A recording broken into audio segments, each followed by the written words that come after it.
नमस्कार, मी प्रियंका नागने आपल्या मराठी चॅनलवरती तुमचं सर्वांचं स्वागत आहे.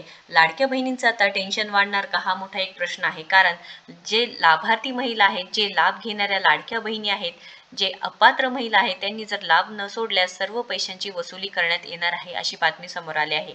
विशेष म्हणजे लाभ सोडण्यासाठी नवीन व्यवस्था सुद्धा निर्माण केली जाणार आहे.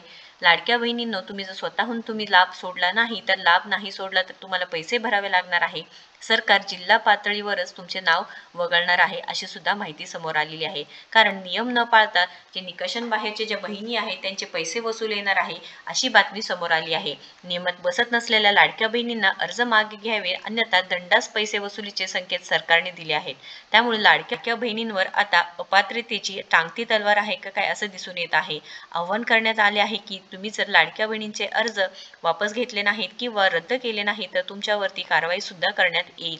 इथे लाडक्या बहिणींबाबत मोठी बातमी आहे. कारण लाडकी बहिणी योजनेतील 60 लाख महिलांचे अर्ज बाद केले जाणार असल्याचा मोठा दावा ठाकरेंच्या शिवसेनेचे नेते विनायक राऊत यांनी केले आहे.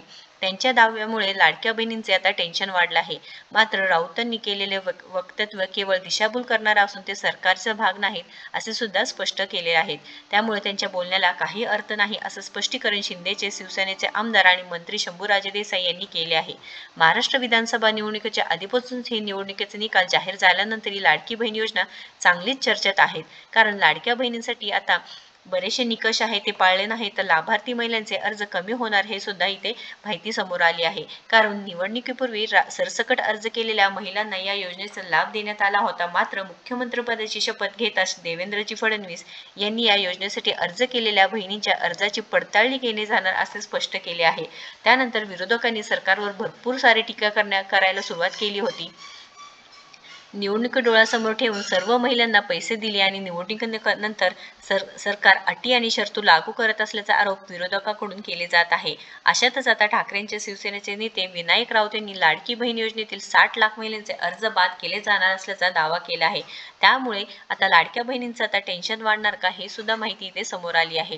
केंद्र सरकारचे जे गॅस सिलेंडरवरील सबसिडी सोडण्याबाबत या योजनेप्रमाणेच लाडक्या बहिणींनीही या योजनेचा लाभ सोडण्याचे आवाहन केले जाणार आहे.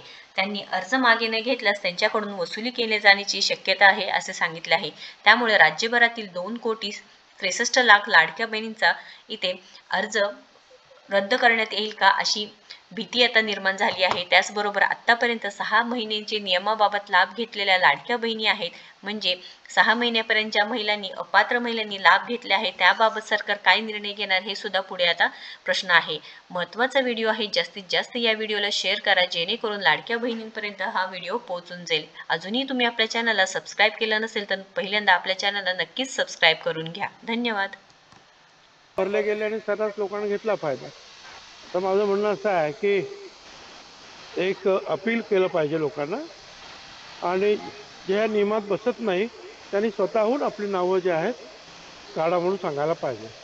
आणि जे पैसे दिले गेले ते आता परत मागण्यात काहीही अर्थ नाही.